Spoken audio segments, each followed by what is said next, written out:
ഇത് നമ്മുടെ മറ്റേ കുമ്പിടി ശാന്തയില്ലേ, ഞാനിന്നിപ്പോ ഒരു ചായ കുടിക്കാൻ വേണ്ടി പുറത്തോട്ട് ഇറങ്ങിയപ്പോ അവര് പറഞ്ഞു അവിടെ മറന്നു വെച്ചാണെന്ന് കൊടുത്തേരുന്നു, അത് കൊടുക്കാൻ വന്നാണ്. നിങ്ങളെന്തിനാ അവിടെ പോയി? ആര് പോയി? ഞാൻ പോയിട്ടില്ല. ഒരു നാട്ടില് മുഴുവൻ മോശപ്പേരുള്ള ഒരു പെണ്ണിന്റെ വീട്ടിൽ പോയത്. ഞാൻ പോയിട്ടില്ല. കൊട എങ്ങനെ എന്താ പറയണേ?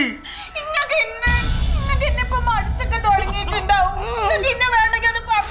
എന്തൊക്കെ വർത്താനം ഈ പറഞ്ഞേ? ഇല്ലാത്ത കാര്യങ്ങള് പറയല്ലേ? എന്താണ് എന്താണ് എനിക്കറിയില്ലയോ നമുക്ക് എന്തൊക്കെ പറഞ്ഞുണ്ടാക്കണെന്ന്. എന്താണ്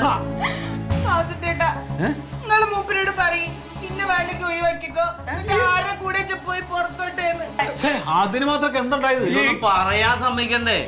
നിങ്ങൾ നിർത്ത്, അവൻ കാര്യം പറയട്ടെ. കാര്യം പറയടാ. അമ്മ, ഞാനിന്ന് രാവിലെ ഒരു കാലിച്ചായ കുടിക്കാൻ വേണ്ടിട്ട് കടയിലോട്ട് ചെന്നതാണ്. അപ്പൊ നമ്മുടെ ആ വലിയ പറമ്പിൽ താമസിക്കുന്ന ശാന്തയില്ലേ, കുമ്പിടി ശാന്ത, അവരവിടെ ഉണ്ടായി. അവർ ഈ കൊട എന്റെ തന്നിട്ട് പറഞ്ഞു ഇത് ഇന്നലെ വാസൂട്ടി അവരുടെ വീട്ടിൽ വെച്ച് മറന്നതാണ്, ഒന്ന് അവനെ കാണുമ്പോ കൊടുത്തേരെന്ന് പറഞ്ഞിട്ട് അത് കൊടുക്കാൻ വന്നാണ്. ഈ കൊട കണ്ടതും റസി അതുമ്മ ചാടി വീണിട്ട് ദേ കിടന്ന അലമ്പാണ്.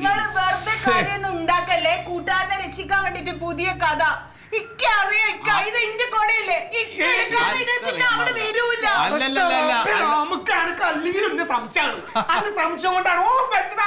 വെച്ചതാ. നിങ്ങൾ എന്തിനാ അവിടെ പോയത്? ഞാൻ പണിക്ക് പോയത്. നാട്ടിൽ എവിടെ പണിക്ക് വിളിച്ചാലും നിങ്ങൾ പോകത്തില്ല, പിന്നെ എന്തിനാ ആ പെണ്ണിന്റെ വീട്ടിൽ പോയത്? ആരും ചെല്ലില്ലാന്ന്, പാവങ്ങളാണോ ചോദിച്ചാ? എന്താ എന്താ ആരും ഇവിടെ ചെല്ലാത്തത്? പടച്ചോനിപ്പോ നിപ്പപ്പനി വന്ന വഴി അങ്ങോട്ട് പറഞ്ഞ.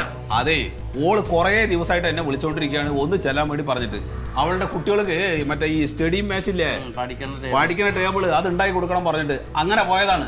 നോക്കുമ്പോ അതൊന്നും നടന്നില്ല. അപ്പോഴാണ് അവള് പറയണത് അതെ വാസുചേട്ടാ 2-3 ഓട് അവിടെ പൊട്ടിരിക്കുന്നുണ്ട്, അതൊന്ന് ശരിയാക്കി തരീന്ന് പറഞ്ഞു. നമുക്കറിയണ പണിയല്ലേ, പാവങ്ങളല്ലേ. അങ്ങനെ അത് കയറി ശരിയാക്കിയിട്ട് ഞാൻ അങ്ങനെ ഇങ്ങോട്ട് പോരും ചെയ്തു. കൊട അവിടെയാണ് മറന്നു വെച്ചത്. അപ്പോഴേ ഇതാണ് എന്റെ കൊട. എന്റെ അമ്മ, ഇതാണ് നിങ്ങളുടെ ഒറിജിനൽ കൊട. അവിടെ ഇരിക്കുന്ന കൊട അത് പരിയക്കുട്ടി. അമ്മക്ക് അമ്മയുടെ സ്വന്തം കൊടപ്പ് കിട്ടിയില്ലേ? ഇത് തന്നെയാണ് അമ്മയുടെ കൊട. ഇത് അമ്മയുടെ സ്വന്തം കൊട, നിങ്ങൾ എടുത്തോളി കേട്ടോ.